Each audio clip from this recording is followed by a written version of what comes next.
Hey, welcome everyone. My name is Manny Tejeda here, Program Director at CFES Brilliant Pathways, and I'm excited for today's event.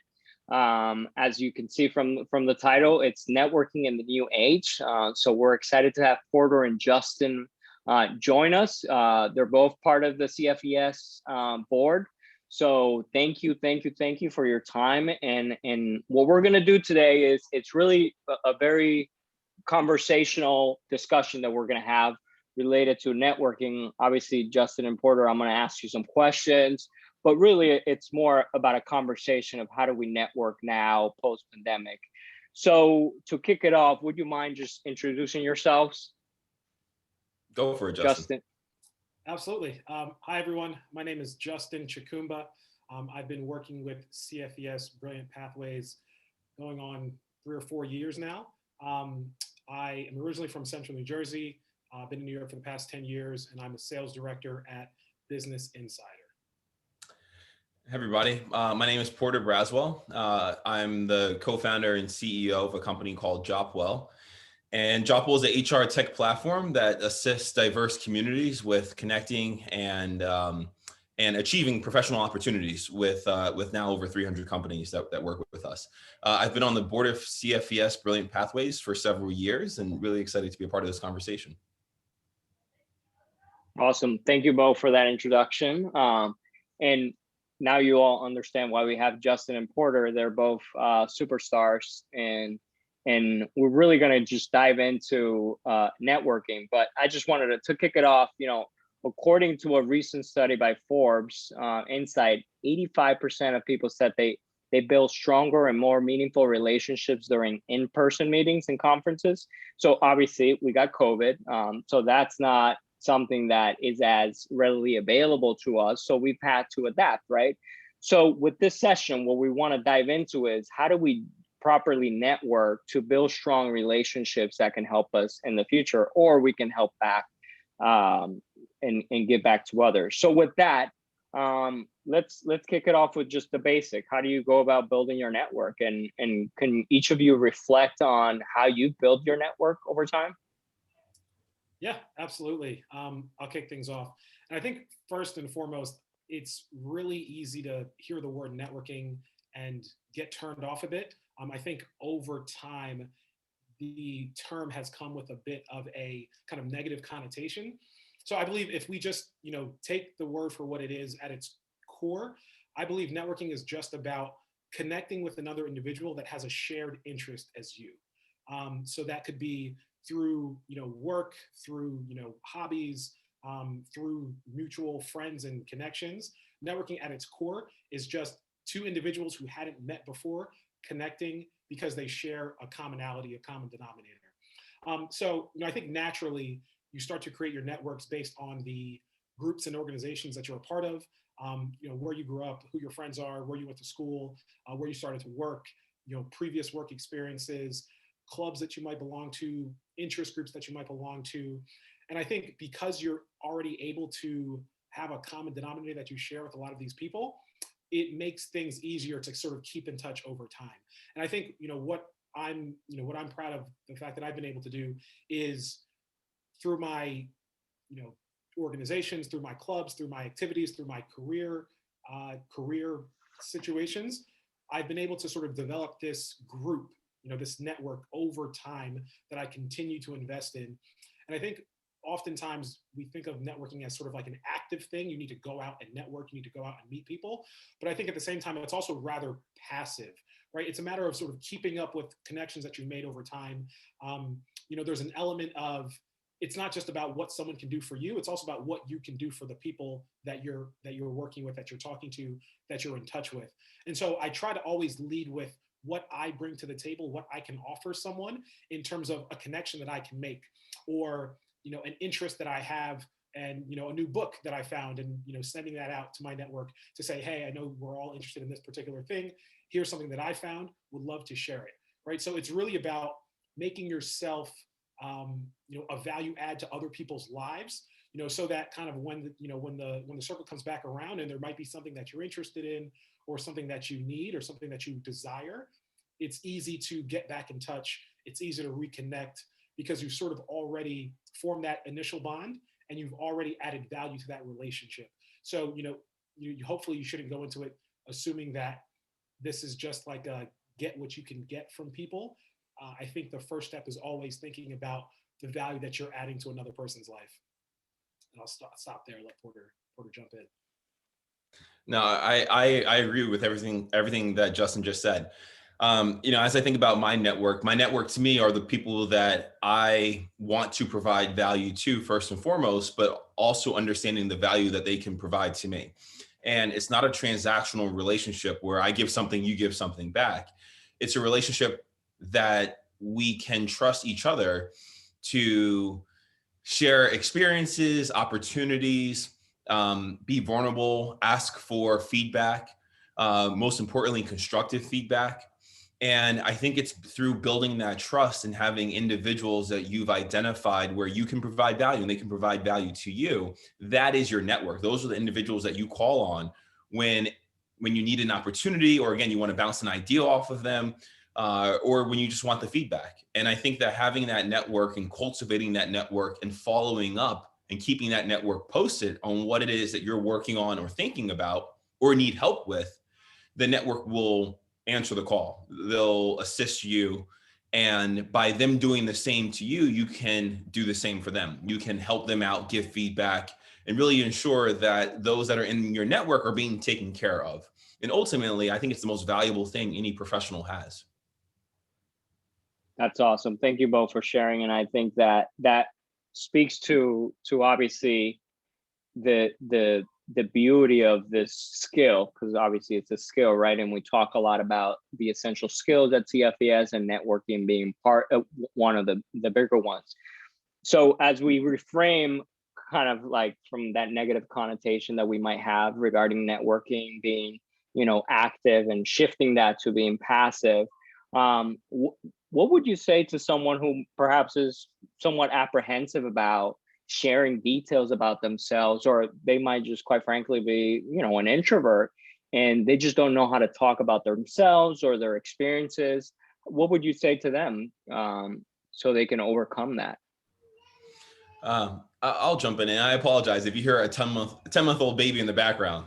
That's my new baby. So, but in terms of how I would advise those individuals, what I would say is that find common ground.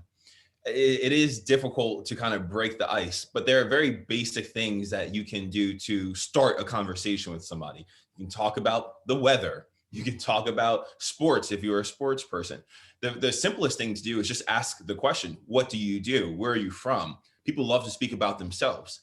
And so once you get an individual opening up and talking about their existence and kind of how they got to where they are, you can find unique things in that story to latch on to, where you can find commonality, or you can ask further questions.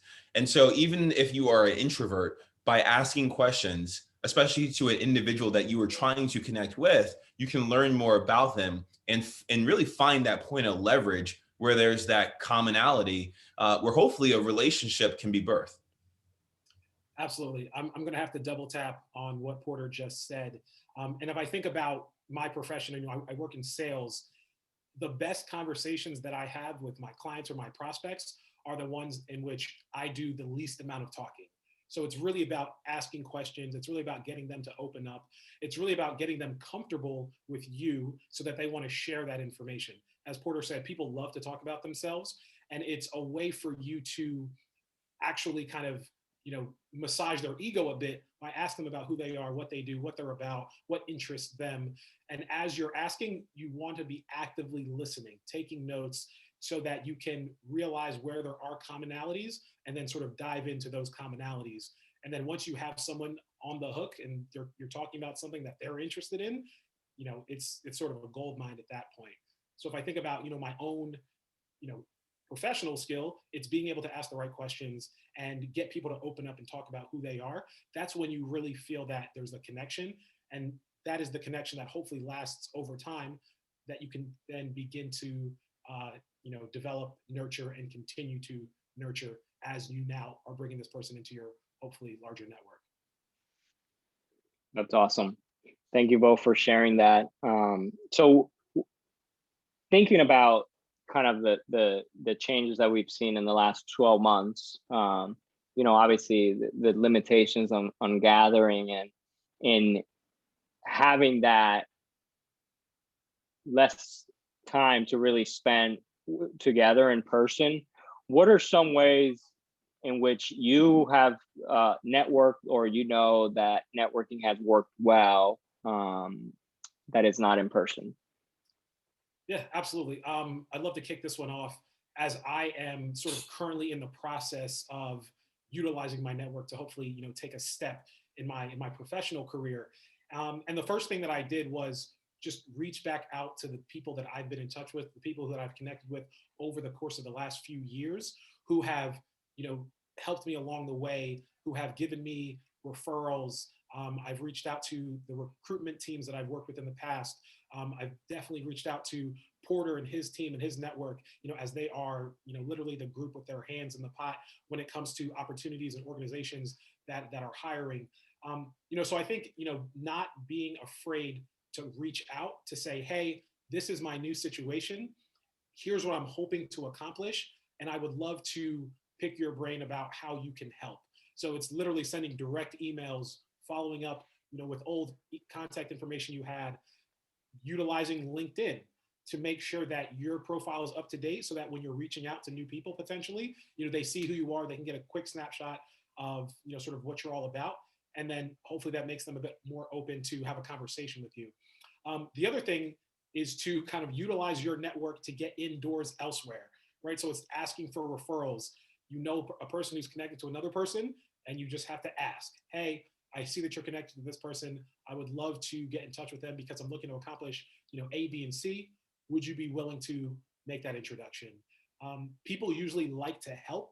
It's sort of like a natural, human feature. So if you give people an opportunity to help, they usually rise to that occasion. Yeah, what I would just add on my end, I think in a pre-COVID world where people would ask to regularly meet with me, it takes a lot. It takes a lot out of you to meet with somebody.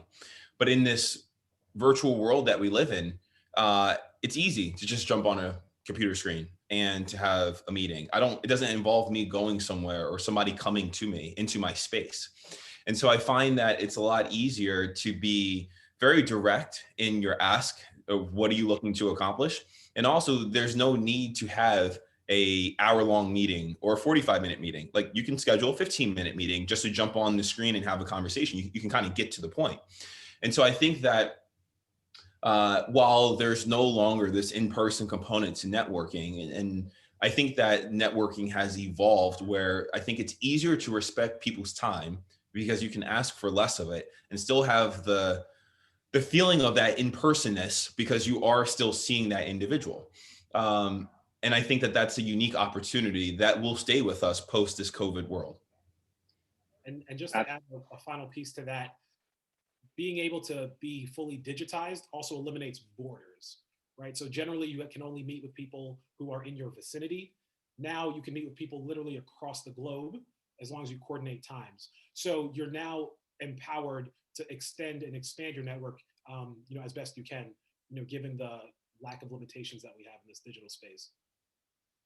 Yeah, I think that's a great point, because sometimes we think of how the pandemic has challenged us, but it really has allowed us, to Porter's point and your point, like, it's a lot easier now, I feel like, to extend yourself and connect with folks who you might have not, because of location limitations or time limitations, to be and say, hey, can I chat with you for 10 minutes about this or that? It's a lot easier, one would argue. So I think, Justin, you talked a little bit about this in the beginning about, it's not a transaction, networking is not a transaction. So can you maybe elaborate, the both of you, on what other benefits does one get afforded by networking? Yeah, one thing I like to say is that no matter your profession, we are students, every one of us. And so any opportunity to learn and gain knowledge I think is really important for people to step into and really lean into. And I think, networking provides that, at the minimum. You're learning about someone else, you're learning about what they do, you're learning about who they are, sort of their path, and it gives you a bit more color on your own potential path, the direction that you're looking to take your career, your life, your passions, whatever the case may be. So I think, at the baseline, learning something that you didn't know before, and connecting with another human being who you weren't as in touch with before are two tangible value adds, I think, to any person's life. Yeah, what I would add is that outside of the knowledge that you gain doing your job, your network really is the only other thing that kind of stays with you. It moves with you, job to job, opportunity to opportunity, different stages in your life. Like the knowledge you gain, you'll always have that, and your network you will always have. And so it's so important that it's not transactional. It can't just be, I'm gonna do something for you, you do something for me. That won't last the test of time. People will outgrow you, you will outgrow them. And so your network needs to be a combination of friends, family, mentors, advisors, folks that you are neighborly with. It needs to be a collection of individuals that, depending on where you are in your phase in life, you'll know who to tap into and for what reasons. But again, it can't be transactional, because if it is, that won't move with you. Yeah, I think that's definitely key. And I think that both of you mentioned it earlier too, about the fact that, it's not so much what you're going to gain, it's what you can offer to others. And going back to my comment on, let's say, folks who might be a little introverted and might not necessarily know how to put themselves out there, they might benefit from the fact that you might be proactively reaching out and saying, hey, what's going on? Just casually checking in, right? Because it's not about the transaction, but it's about checking in. It's another form of networking, and then get people to talk about what is it that they're going through or what have you. And that allows you to kind of have a more meaningful relationship.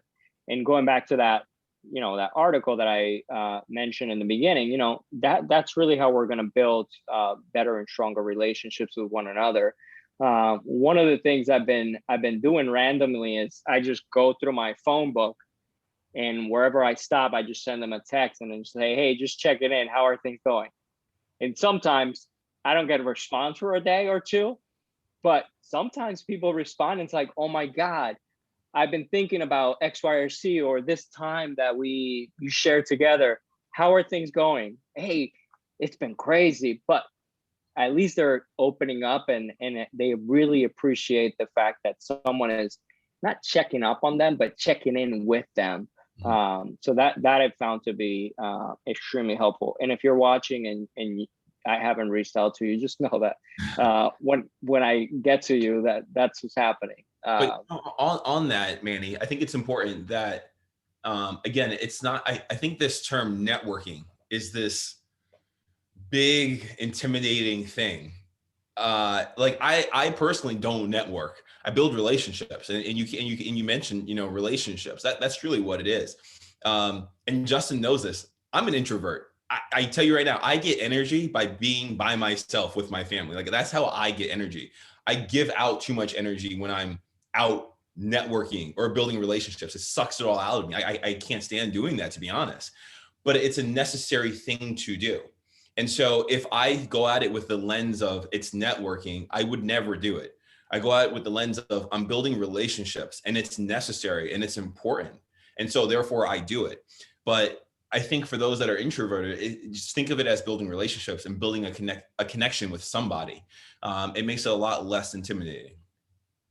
Absolutely. Justin, are you also going to share? You're going to say you're an introvert? Justin's not an introvert. I was going to say. That would be the biggest fib of 2021, 2020, of this century. So I think for me, when I think about networking, I think about relationship building. It's actually energizing, right? So as an extrovert, I get my energy from other people, and I don't actually need much downtime. I don't need much alone time. So the thought of making a new connection with someone engaging in dialogue or conversing with a new person, that gets me really excited. So, I believe that, Porter's comments on how to think about it and sort of retrain your brain when you hear the word networking to make it sure you're talking about relationship building for individuals who might be a bit more introverted. I think that's spot on. For the sort of more natural extroverts, hopefully the step out of their comfort zone isn't as steep, because I know, thinking about how people engage with each other, extroverts love the interaction. But I think that's the awesome opportunity. So regardless, because I think both Justin and I would be considered well networked. And I think we have a lot of really strong relationships. So regardless if you are an introvert or an extrovert, there's an opportunity to build meaningful relationships with individuals. The way in which you go about it might be a little bit different, depending on how you get energy or give energy out. But regardless if you're introvert or extrovert, there are ways to build relationships and to maintain those relationships. Absolutely. And I think one of the things, thinking about professionals just joining organizations, companies and whatnot right now during the pandemic, like that's probably a real thing too, right? Like the way in which they go about building those relationships, especially at work, I always found that for me, it's super helpful to be in person. So I know who does what, and that helps me professionally understand who I need to go to.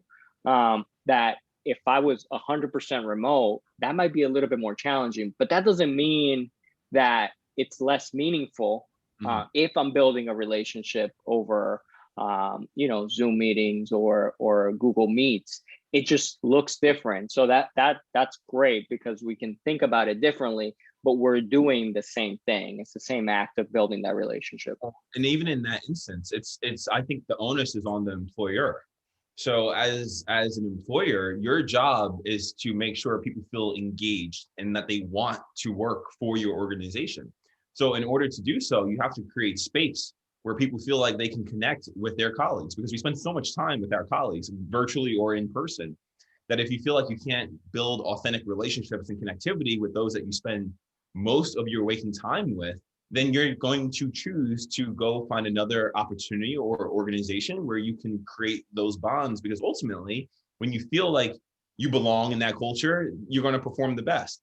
So I actually think in the moments that we live in, it's the employer's responsibility to figure out ways to create space to enable employees to engage.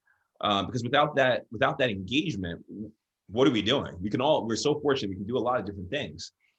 So the employer has to ensure that the employees are engaged, and obviously connecting with your colleagues is one way to ensure that. Yeah, I mean, I'm glad you touched upon that because obviously anybody can benefit about that. So what would you say, going on the same lines, to, let's say, an individual who's looking for a job and they're trying to get a little bit more about the cultural fit of that company or that organization related to that same point? How would you go about that? So you hit a spot with me. So first thing, culture fit. There is no such thing. So I think what's important for those that are looking for opportunities, don't feel like you have to fit into a culture. If you feel like that organization will require you to be a part of their culture, fit into that culture, it's probably not the best opportunity. I think about being additive to a culture. Like, what can you bring to the table so that the company can evolve and you bring a unique perspective and insight, and that's going to evolve all of the different dynamics within that company. And so to the question, ask that when you're interviewing. As somebody who's interviewing for an opportunity, I believe you have all the leverage. You should view it as they have an opportunity. I'm giving you an opportunity to bring me on, right? Like, I'm a valuable person. I bring valuable skill sets to the table. And so as a part of being willing to give them your skill sets, you want to know, what am I entering into? Is there space for me to add my perspective to this culture? And so I think life is all about leverage. Who has the leverage? So as you're applying for jobs and you're going through that process, you have to know your worth, you have to know your value. And once you truly believe that you bring value to that dynamic, that gives you the confidence to ask the questions. What am I entering into? How do you think I can be additive to your culture? And you just completely flip the switch, and you're not trying to fit in. You're trying to they are recruiting you. And then it makes that dialogue so much easier. And I think to add to that, ways to understand a bit more about others' perspectives at these organizations is to talk to the people who sat in your position, or talk to the people who you would be working with, your peers, your potentially your direct reports, your superiors. It's really about having that conversation that Porter was saying multiple times over with a lot of different perspectives, right? Because managers think a little bit differently than the VPs, who think a little bit differently than sort of the individual contributors, right? So depending on where you're coming in, you might have a completely different perspective on the business, right? Porter, as an employer, was talking about his responsibility to create an environment in which people feel that they can connect with one another, right? As a maybe single line manager, that person may be trying to, develop their team to achieve their goals at the end of the day. And so maybe they're not thinking as holistically or as vision specific as, the head of the organization. So what is that person doing so that his team feels connected? As an individual contributor, what are you doing to maybe reach out to your peers, reach out to the new people that you're going to be working with, either during the interview process or when you do land that job? I'll say from personal experience, I started a new job during COVID, and I took it upon myself to find an org chart for the sales team and put time on every person's calendar who was my peer. Not even on my team, but anyone in the sales organization. I was like, hey, I'm the new guy. I've been in this position before. I want to reach out. I think the organization did a really good job of having individuals reach out to me as well. But in my perspective, it was sort of a two-way street, because even in the early days of the job, you're still interviewing each other. So I think it's important that each individual considering a new opportunity, each individual interviewing is deliberate, but at the same time, to Porter's point, understand the value that you're bringing to the table. Yeah. I mean, that you both couldn't have said it better, and I think it goes full circle. And, whether you're an individual who is joining, and that could be true for not just joining a job, right? Like it could be if our scholars are listening and they're joining the community at a college and they want to know, they know they're in a position where they are getting to choose where they're going to go in the next few months. So it's a great way to reframe the way they think about it, because all of a sudden they're thinking, oh, am I going to get into this school? Well, most likely you're going to have plenty of options depending on how many applications you put out there. So let's say you got 5 choices. Go at it with the mentality of, what are you doing to make sure that, I'm going to be welcome, but also what can you do on your part to be part of the community to add value as well, knowing your self-worth. And I think that, going back to tapping into your network and the way you develop it is obviously touching base with those who, might be at that organization or that college or university who have been through your path.